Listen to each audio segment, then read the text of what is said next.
Pernah nggak sih kamu ngebayangin ondel-ondel sekolah rajin, terus bisa kuliah, kerja kantoran, sampai nabung buat nikah dan berangkat haji? Nah, di cerita kali ini, ada kisah inspiratif dari ondel-ondel yang nggak cuma bisa goyang di jalanan, tapi juga punya cita-cita tinggi. Jangan sampai kelewat ya. Assalamualaikum warahmatullahi wabarakatuh, teman-teman semua. Buat yang baru mampir ke channel ini, jangan lupa pencet tombol like dulu ya. Subscribe juga biar nggak ketinggalan cerita ondel-ondel seru lainnya, dan nyalain loncengnya supaya kalian dapat notifikasi kalau ada video baru. Bismillahirrahmanirrahim. Segala puji hanya milik Allah Subhanahu wa Ta'ala, yang telah memberikan nikmat akal, semangat belajar, dan harapan dalam hidup. Yuk teman-teman tulis sholawat untuk Nabi Muhammad dan keluarganya di kolom komentar sebagai bentuk cinta kita kepada Rasulullah. Misalnya, Allahumma sholli ala Muhammad wa ala a'ali Muhammad. Mari kita semua berusaha menjadi pribadi yang bertakwa kepada Allah dalam setiap langkah hidup kita. Karena hanya dengan takwa, hidup akan lebih tenang dan terarah. Allah berfirman dalam surah Al-Mujadilah ayat 11. Allah akan meninggikan orang-orang yang beriman di antaramu dan orang-orang yang diberi ilmu pengetahuan beberapa derajat. Jadi, jangan pernah meremehkan pendidikan. Semangat belajar adalah bagian dari ibadah. Tuliskan juga di kolom komentar dari mana asal kalian, biar kita bisa saling kenal dan menyebarkan semangat baik ini ke seluruh penjuru Indonesia. Tonton video ini sampai selesai ya, karena di akhir nanti akan ada satu pertanyaan di deskripsi, dan bagi yang jawabnya benar akan dapat hadiah 2 spesial yang diumumkan di penutup. Yuk lanjut ke ceritanya. Di suatu sudut kota Jakarta, tepatnya di sebuah gang kecil yang terhimpit di antara gedung-gedung tinggi dan pasar tradisional yang riuh, hiduplah sepasang ondel-ondel kecil bernama Cimug dan Cimplah. Mereka bukan ondel-ondel biasa yang hanya menari mengikuti irama tanjidor di jalanan. Tidak, mereka adalah anak-anak ondel-ondel generasi baru, yang punya cita-cita setinggi langit dan semangat belajar yang membara, walau hidup dalam keterbatasan. Cimug adalah sosok ondel-ondel laki-laki kecil yang memiliki mata bulat penuh semangat, dan rambut ijuk hitam yang selalu ditata rapi setiap pagi. Tubuhnya memang besar dan tinggi seperti ondel-ondel pada umumnya, tapi hati dan pikirannya sangat halus, cerdas, dan penuh mimpi. Sejak kecil, Cimug sudah menyimpan tekad kuat, aku mau sekolah, kuliah, dan punya pekerjaan bagus, supaya bisa bahagiain orang tua dan bangun rumah buat keluarga. Kalimat itu selalu dia ulang setiap malam sebelum tidur sambil menatap langit-langit kamar yang bolong, dan hanya ditutup terpal. Setiap pagi, Cimug bangun sebelum ayam berkokok. Sementara anak-anak di sekitarnya masih terlelap, dia sudah mencuci muka di keran depan rumah yang airnya mengalir kecil. Dengan sabun mandi batang bekas, dia menggosok tubuhnya sambil menyanyikan lagu semangatnya sendiri. Selesai mandi, ia mengenakan seragam putih biru yang telah dijahit ulang berkali-kali oleh ibunya. Meski sudah ada bekas tambalan di lengan dan lutut, Cimug mengenakannya dengan bangga. Sepatunya juga bukan baru, tapi ia bersihkan setiap malam agar tetap kinclong walau bagian bawahnya mulai terkikis. Bekal sekolahnya tidak mewah. Hanya nasi dengan tempe goreng dan sambal kacang buatan ibunya yang disimpan dalam kotak plastik bekas es krim. Tapi bagi Cimug, itu adalah makanan paling lezat sedunia. Setiap suapan terasa seperti hadiah dari langit. Kadang, saat teman-temannya membawa bekal roti isi coklat atau sosis goreng kekinian, Cimug hanya tersenyum dan berkata dalam hati, yang penting aku kenyang dan semangat belajar. Perjalanan menuju sekolah ditempuh dengan berjalan kaki sekitar 2 km melewati gang sempit, lapangan becek, dan trotoar yang penuh lubang. Namun Cimug tidak pernah mengeluh. Ia menikmati perjalanan itu sambil menghafal perkalian dan kosa-kata bahasa Inggris yang ditulisnya di kertas kecil, ditempel di tutup kotak bekal. Di sepanjang jalan, tukang sayur, abang bajai, dan ibu-ibu warung sudah mengenalnya dan selalu menyapa, Cimug, semangat ya sekolahnya." Dan Cimug selalu membalas sambil menunduk sopan, "Siap, Bu. Doain ya biar jadi anak sukses." Setibanya di sekolah, meskipun penampilannya mencolok sebagai ondel-ondel, teman-teman sekelas tidak mengejeknya. Bahkan banyak yang kagum karena meskipun tubuhnya besar dan agak sulit masuk lewat pintu kelas, Cimug adalah siswa paling disiplin dan rajin mencatat. Dia duduk di bangku paling depan, dan tidak pernah absen mencatat pelajaran dari papan tulis. Guru-guru juga sangat menyayanginya karena ia selalu mengerjakan PR tepat waktu, dan berani bertanya saat tidak paham. Cimug juga aktif di kegiatan sekolah. Ia tergabung dalam kelompok drama dan perpustakaan. Saat ada pentas seni, dia dengan percaya diri membacakan puisi tentang perjuangan hidup anak jalanan. Suaranya lantang, wajahnya bersinar, dan seluruh hadirin terpukau oleh kejujuran yang ia tuangkan dalam kata-katanya. Bahkan kepala sekolah pernah berkata, kalau semua murid punya semangat seperti Cimug, bangsa kita akan punya masa depan cerah. Namun, perjuangan Cimug tidak hanya sampai di situ. Sepulang sekolah, ia tidak langsung bermain seperti anak-anak lain. Ia segera pulang, makan siang seadanya, lalu membantu orang tuanya yang bekerja sebagai penari ondel-ondel keliling. Mereka manggung dari gang ke gang, dari perayaan ulang tahun anak sampai hajatan kampung. Kadang hujan turun deras dan mereka harus tetap berdiri menari di bawah terpal. Tapi Cimug tidak pernah malu. Ia tahu uang dari menari itulah yang membayar buku sekolahnya. Di waktu senggang, Cimug belajar di bawah cahaya lampu minyak karena listrik di rumahnya sering padam. Ia menyalin catatan, mengerjakan latihan soal, bahkan kadang belajar lewat buku bekas yang ia pinjam dari perpustakaan sekolah. Ibunya sering terharu melihat semangat anaknya yang tidak luntur walau segala fasilitas terbatas. Ia pun selalu mendoakan Cimug setiap malam agar Allah membukakan jalan ilmu dan kesuksesan. Meski usianya masih muda, Cimug sudah menunjukkan sifat dewasa. Ia tidak pernah meminta dibelikan barang mewah. Uang jajan disimpan, tidak dibelikan permen atau mainan, melainkan ditabung untuk beli alat tulis. Ia juga suka berbagi. Kalau ada temannya yang lupa bawa pensil atau tidak punya penghapus, Cimug selalu dengan senang hati meminjamkan miliknya. Semua warga kampung menyayangi Cimug. Mereka melihatnya bukan sekadar anak ondel-ondel, tapi simbol harapan baru. Bahkan ada yang berkata, anak ini bisa jadi insinyur, bisa jadi pemimpin, asal jangan putus sekolah. Dan Cimug tidak pernah berniat untuk berhenti. Dia punya mimpi besar, bisa kuliah di jurusan teknik sipil dan membangun jembatan-jembatan kokoh di desa-desa terpencil. Dia ingin membuat rumah untuk orang tuanya, rumah untuk masa depannya, rumah untuk semua mimpi-mimpi kecil yang tumbuh di gang sempit Jakarta itu. Setiap malam, sebelum tidur, Cimug menulis di buku hariannya. Hari ini aku belajar tentang segitiga. Aku ingin membangun gedung berbentuk segitiga yang kuat menahan angin. Aku juga ingin bikin rumah tahan banjir buat ibu. Ya Allah, semoga aku bisa kuliah dan kerja di kantor keren suatu hari nanti. Dan begitulah, perjalanan Cimug di dunia pendidikan dimulai. Dari anak ondel-ondel yang tidak punya apa-apa, dia menanam benih harapan lewat semangat belajar, keyakinan, dan cinta kepada orang tua. Karena Cimug tahu, meskipun dia lahir di tengah keterbatasan, dengan ilmu dan takwa, ia bisa menembus langit impian yang bahkan belum berani dibayangkan oleh banyak orang. Setelah melewati perjuangan panjang selama bertahun-tahun di sekolah dasar dan menengah, akhirnya Cimug berhasil lulus dari SMA dengan nilai yang cukup tinggi. Hari kelulusan menjadi momen paling haru sepanjang hidupnya. Bukan karena pesta atau baju baru, karena ia tidak punya uang untuk itu, tapi karena ia berhasil sampai ke titik itu dengan penuh peluh dan air mata. Ketika teman-temannya sibuk berfoto dengan seragam yang dicoret-coret, Cimug hanya duduk di pojok lapangan sekolah, mengenakan seragam yang tetap bersih, dan menulis dalam bukunya, Alhamdulillah. Tahap 1 selesai. Sekarang saatnya perjuangan lebih besar. Kuliah. Kuliah adalah mimpi besar bagi Cimug. Di tengah keterbatasan ekonomi, ia tahu bahwa masuk perguruan tinggi bukan perkara mudah.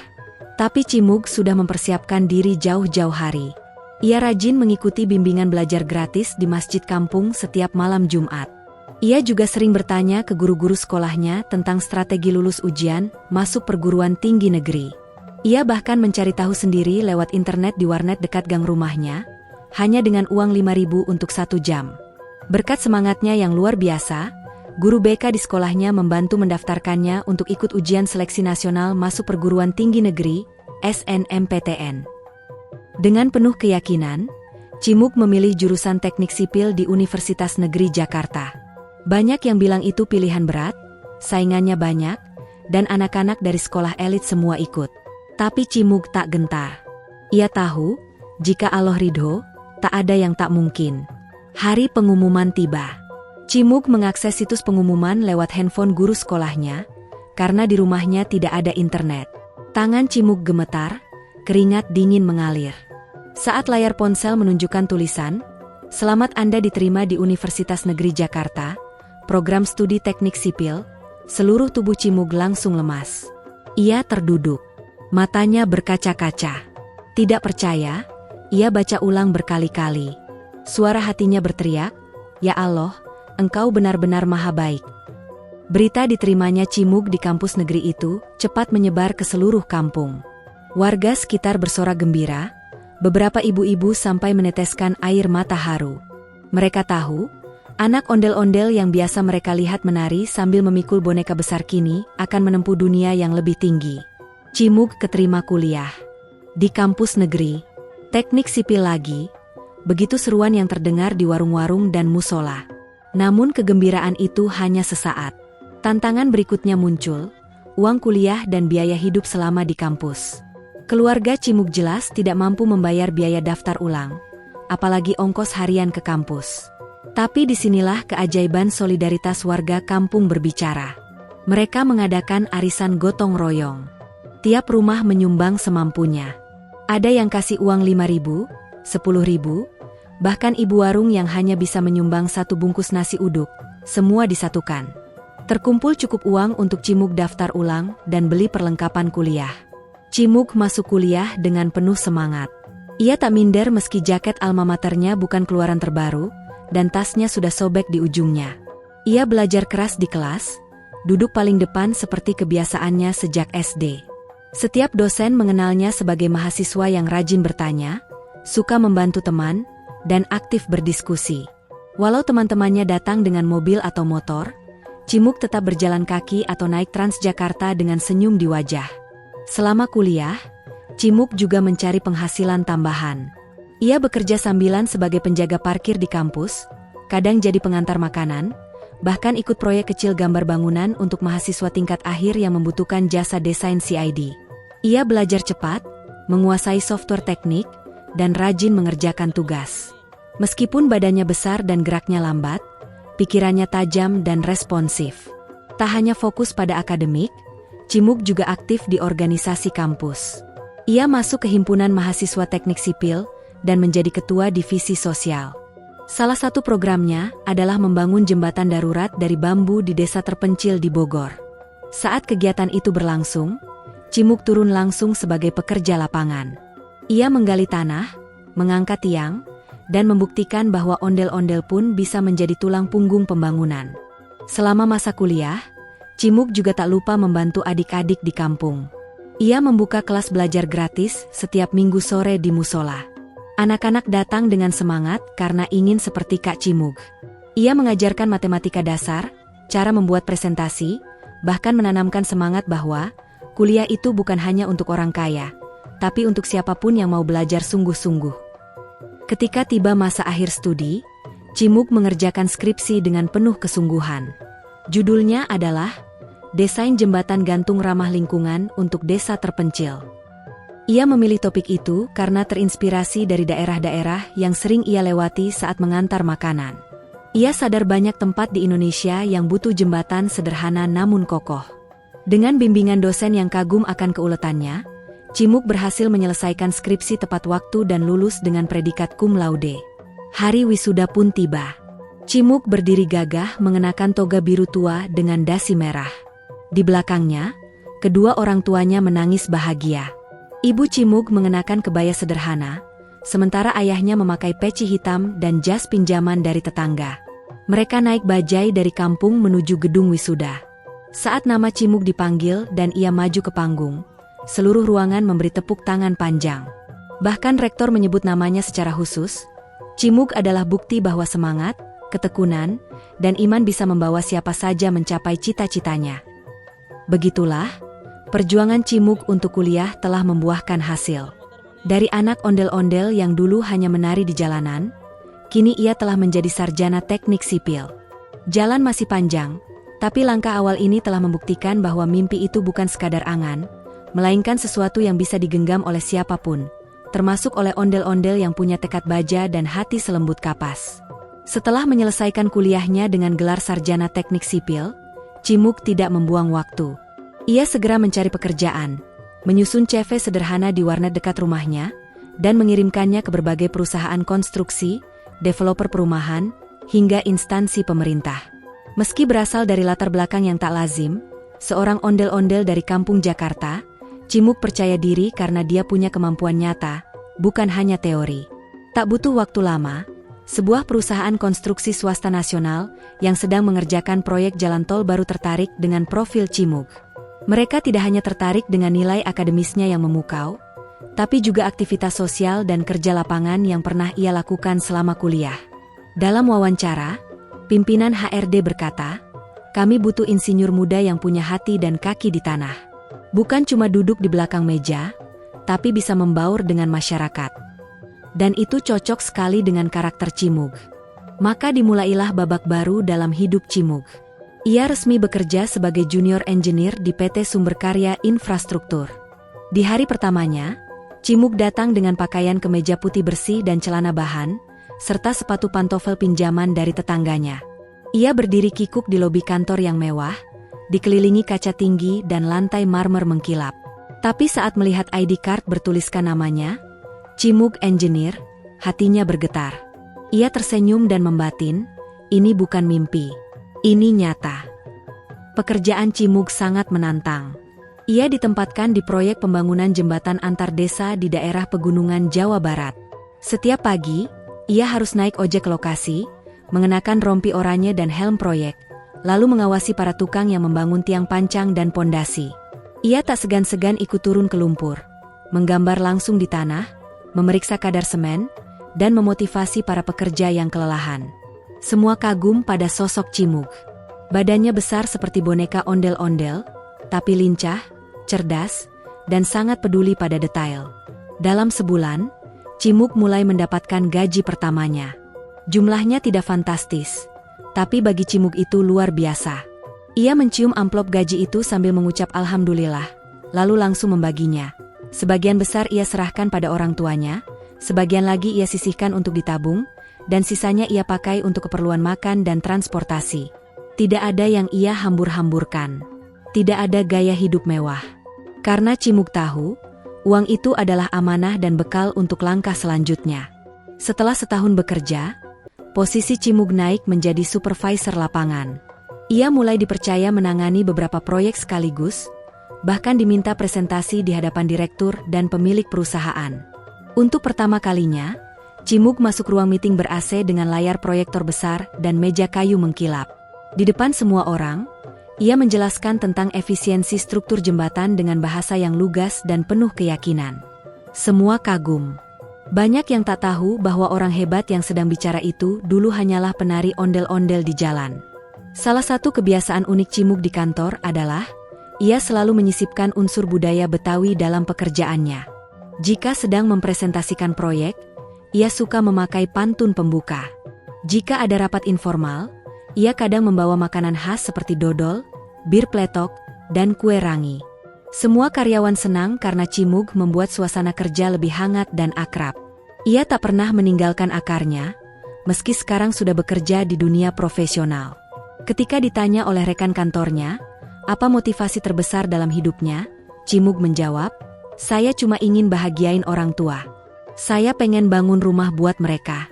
Dan kalau Allah izinkan, saya pengen naik haji. Itu aja." Jawaban sederhana itu membuat semua orang terdiam. Tak sedikit yang diam-diam meneteskan air mata, menyadari bahwa di balik tubuh besar dan gaya lucunya, Cimug menyimpan impian yang begitu tulus dan luhur. Tak lama kemudian, Cimug mulai membuka rekening tabungan haji. Ia datang ke bank dengan membawa uang hasil tabungan gaji selama beberapa bulan. Petugas bank sempat tertegun melihat seorang pria besar dengan penampilan mencolok membawa buku rekening lama yang penuh lipatan. Tapi begitu mendengar niat Cimug untuk mendaftar haji, petugas itu tersenyum dan berkata, "Mas, ini pertama kali saya lihat ondel-ondel punya cita-cita ke tanah suci. Mas luar biasa." Di samping menabung untuk haji, Cimug juga mulai berpikir untuk mencari pasangan hidup. Ia sadar bahwa hidupnya kini mulai stabil, dan ia ingin membangun keluarga yang sakinah, mawaddah, warahmah. Tapi bagi Cimug, menikah bukan perkara buru-buru. Ia ingin memastikan bahwa ia bisa menjadi suami yang bertanggung jawab, yang punya pondasi kuat seperti bangunan yang ia rancang. Ia ingin punya rumah sendiri, bukan besar, tapi cukup untuk tempat pulang dan membangun mimpi bersama. Setiap malam, setelah lelah bekerja di lapangan, Cimug pulang ke rumah kontrakan kecilnya di pinggir kota. Di sana, ia membuka mushaf Al-Quran dan membaca 1-2 ayat dengan suara pelan. Ia selalu berdoa agar dimudahkan dalam pekerjaan, diberi rezeki halal, dan dijauhkan dari kesombongan. Walau kini hidupnya lebih baik secara materi, Cimug tetap menjaga kesederhanaan dan keikhlasan. Karena ia percaya, semua ini hanyalah titipan dari Allah, dan bisa dicabut kapan saja. Dan begitulah, Cimug si ondel-ondel, kini bukan hanya dikenal sebagai boneka budaya yang menari di jalanan.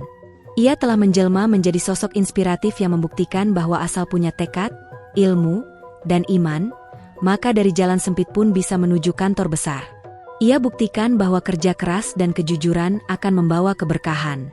Dan ia tunjukkan pada dunia bahwa mimpi, walau terlihat aneh di awal, bisa menjadi nyata jika diiringi dengan usaha dan doa tanpa putus. Setelah 1 tahun bekerja dengan tekun dan rajin, Cimug merasa hidupnya semakin tertata. Tabungan haji makin bertambah, orang tua sudah tidak terlalu repot keliling menari ondel-ondel seperti dulu, dan Cimug sendiri kini mulai berpikir tentang kehidupan yang lebih utuh.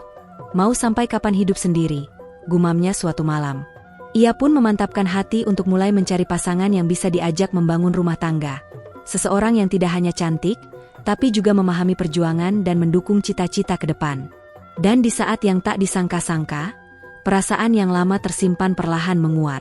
Ia menyadari bahwa selama ini, ada seseorang yang selalu hadir di masa kecilnya, yang tak pernah mengeluh saat diajak ngamen keliling, yang ikut belajar bersama di musola, yang bahkan diam-diam selalu mendukung langkah-langkah besarnya.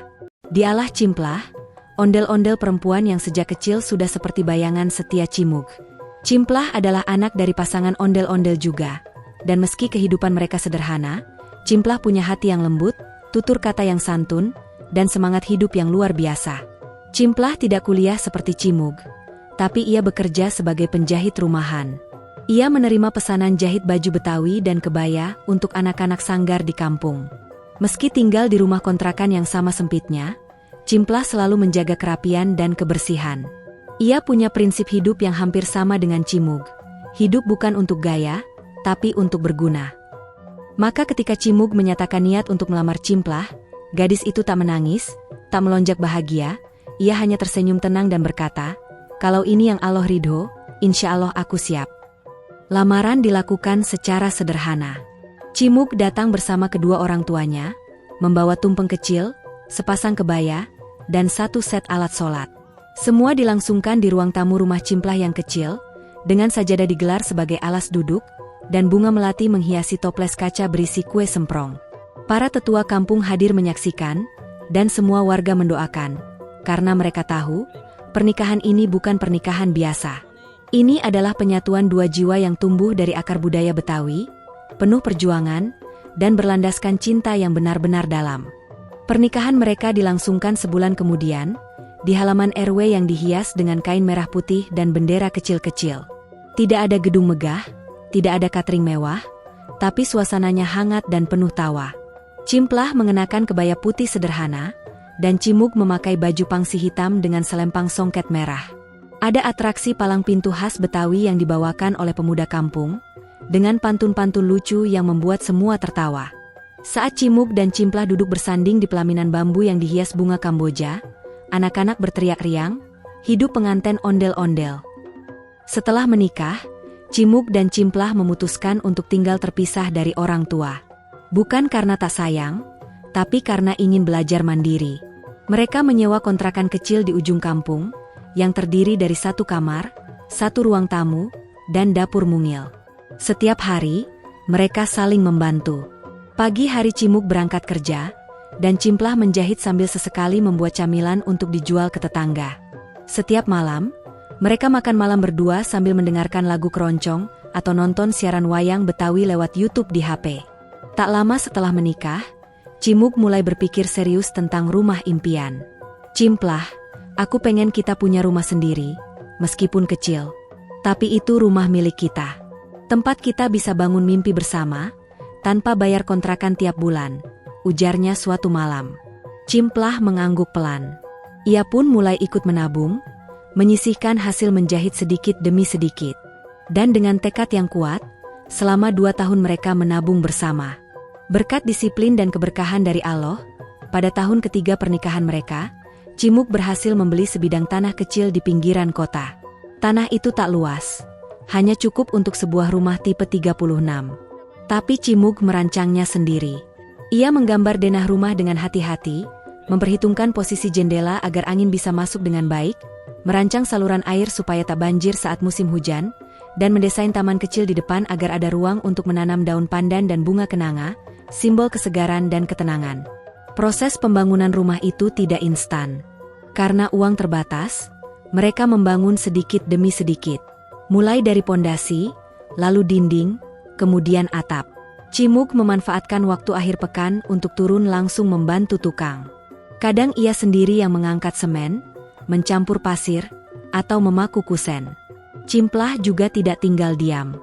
Ia menyiapkan makanan untuk para tukang, dan ikut mengecat dinding rumah dengan warna hijau lembut pilihan mereka. Setelah 6 bulan, akhirnya rumah itu selesai dibangun. Rumah mungil dengan 1 kamar, 1 ruang tamu, dapur terbuka, dan ruang sholat kecil di pojok belakang. Di dinding ruang tamu, terpajang bingkai foto-foto perjuangan Cimug dan Cimplah. Mulai dari saat mereka menari ondel-ondel kecil, foto kelulusan kuliah, pernikahan sederhana mereka, hingga gambar proses pembangunan rumah. Setiap sudut rumah itu menyimpan cerita. Bukan rumah mewah, tapi penuh makna. Hari pindahan pun tiba. Warga kampung membantu mengangkat barang-barang, tetangga menyumbang tikar, karpet, bahkan kulkas bekas yang masih layak pakai. Mereka semua ikut bersuka cita. Cimug dan Cimplah sudah punya rumah sendiri.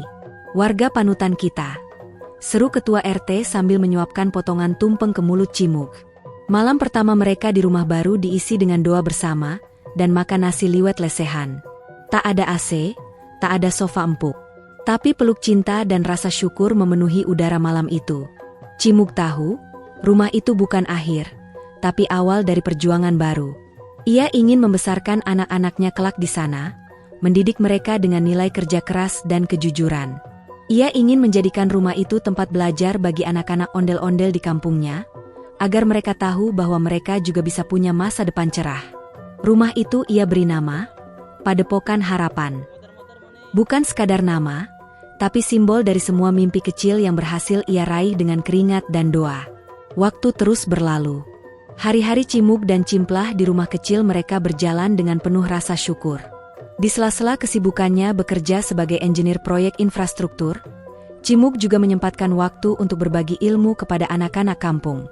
Setiap Sabtu sore, rumah mungil mereka yang dinamai Padepokan Harapan selalu ramai oleh tawa ceria anak-anak. Cimug mengajarkan matematika, menggambar denah sederhana, bahkan memperkenalkan anak-anak pada teknologi konstruksi melalui mainan miniatur yang ia buat dari kardus bekas. Namun ada satu hal yang selalu Cimug simpan dalam hatinya, sebuah mimpi yang belum sempat terwujud, menunaikan ibadah haji. Setiap selesai sholat subuh, ia duduk di sajadah dan menatap peta kecil Arab Saudi yang digantung di dinding ruang sholat rumahnya. Ya Allah, kapan aku bisa memandangi Ka'bah MU dengan mata kepalaku sendiri? Doanya lirih, namun penuh harap. Tabungan haji yang ia mulai sejak awal bekerja kini makin mendekati cukup. Ia dan Cimplah semakin semangat hidup hemat, menahan diri dari membeli barang-barang yang tidak penting, demi mimpi suci itu. Tibalah satu hari yang sangat tak terlupakan. Surat resmi dari Kementerian Agama sampai di tangan Cimug. Di dalamnya tertulis bahwa nama Cimug dan Cimplah terdaftar sebagai jamaah haji tahun ini. Surat itu dibaca berulang-ulang, dicium, bahkan ditempel di lemari es rumah mereka. Kabar ini menjadi berita gembira di kampung.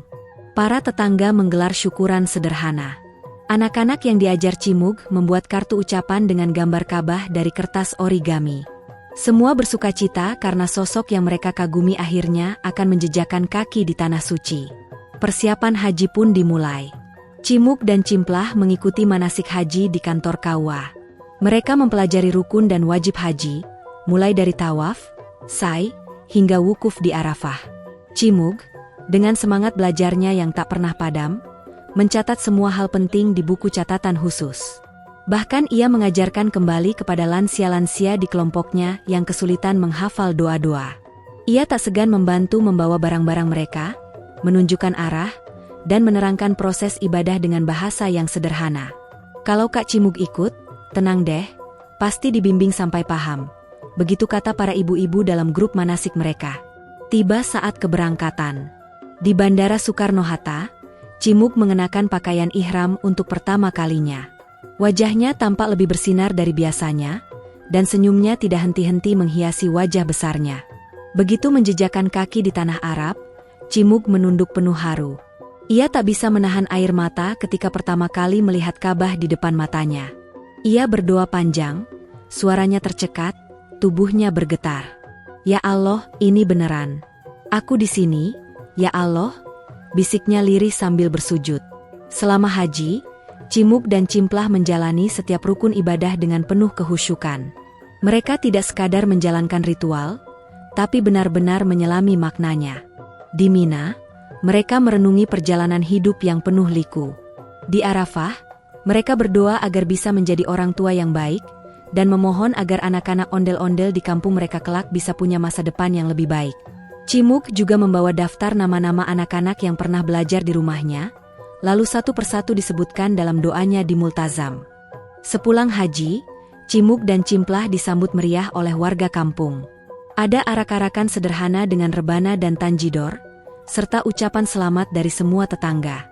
Bahkan kepala kelurahan datang langsung dan memberikan piagam penghargaan kepada Cimug atas dedikasinya dalam membangun lingkungan melalui pendidikan dan semangat budaya. Cimug hanya tersenyum sambil memeluk semua orang. Ini bukan karena saya hebat. Ini semua karena Allah, dan doa kalian semua yang membuat saya sampai ke sini, ucapnya tulus. Setelah kembali dari Tanah Suci, hidup Cimug makin bermanfaat.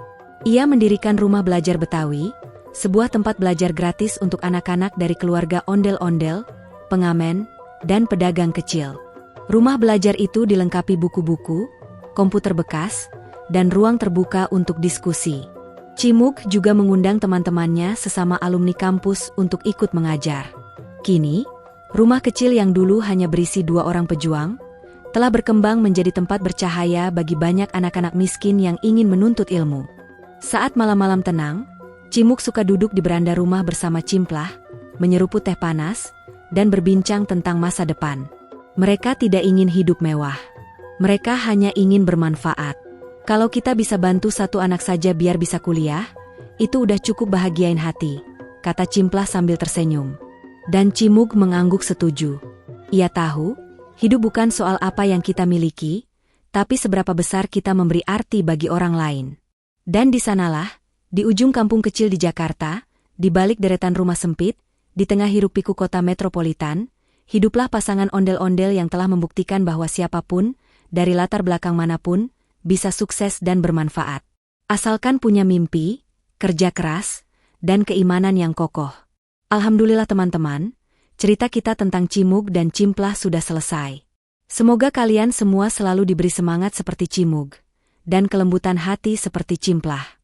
Jangan lupa bersyalawat kepada Nabi Muhammad dan keluarganya, karena setiap sholawat itu adalah cahaya untuk hidup kita. Kami juga berpesan, yuk kita semua jaga ketakwaan dalam setiap langkah, dalam belajar, bekerja, dan berumah tangga.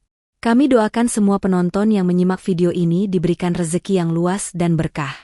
Bagi kalian yang menjawab pertanyaan di deskripsi dengan benar, kami doakan semoga bisa naik haji setiap tahun. Amin ya Rabbal Alamin.